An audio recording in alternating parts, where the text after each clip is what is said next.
When kids go back to school in Chino Valley, California this fall, parents will get to know a lot more about their kids' lives. And evidently, parents knowing about their kids' lives is now highly controversial.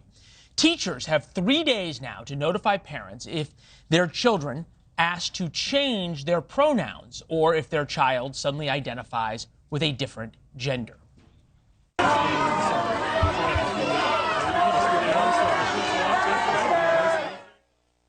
The state school superintendent came to warn the board that their new policy puts kids, quote unquote, in danger. As you can see, the board listened to him. And then when his time was up, they threw him out and voted 4-1 in favor of the new policy. Joining us now, Sonja Shaw, board president of the Chino Valley Unified School District.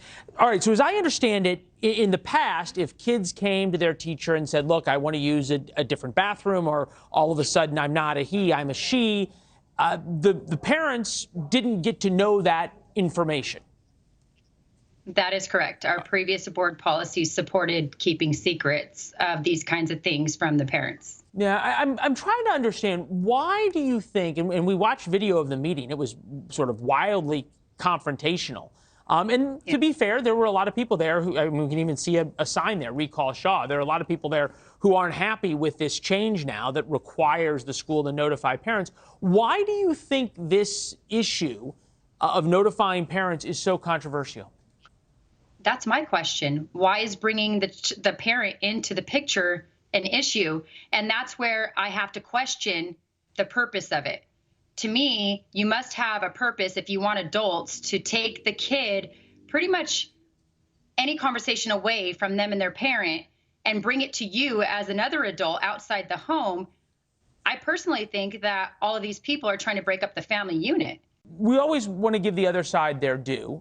So we're going to play the clip of the state superintendent. This is the head of, essentially the head of the schools for the state, explaining why he disagrees with your all's policy. Take a listen.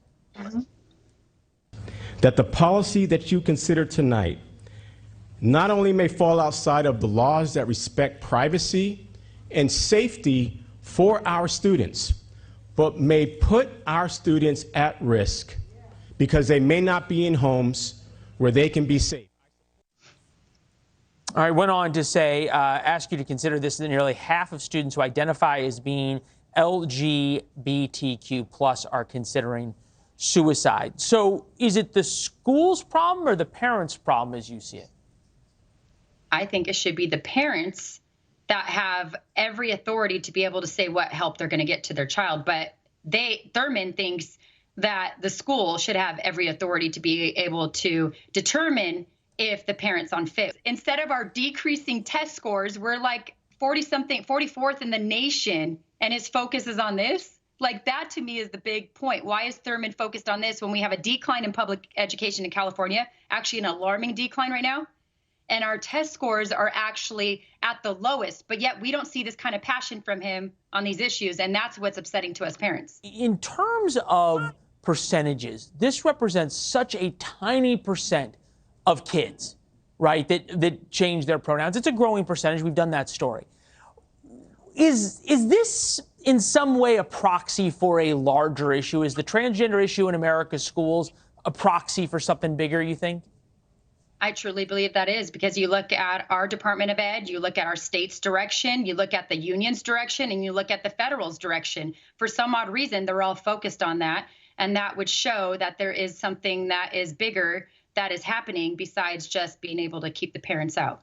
Something tells me you're not done making changes, and there's more school board meetings to come. We'll look forward to having you back and talking about them, all right? Awesome. Thank you for having me on. Yeah, thank you.